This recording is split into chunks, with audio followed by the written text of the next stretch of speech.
dem Herz in der Hand und der Leidenschaft im Bein werden wir Weltmeister sein.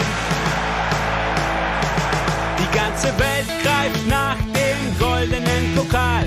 Am Kap der guten Hoffnung probieren wir es nochmal. Wir als Gast in Südafrika wird unser Traum dann endlich wahr. 1 und 2 und 3 und 4 und 50, 74, 90, 2010. Ja, so stimmen wir alle ein. Mit dem Herz in der Hand und der Leidenschaft im Bein.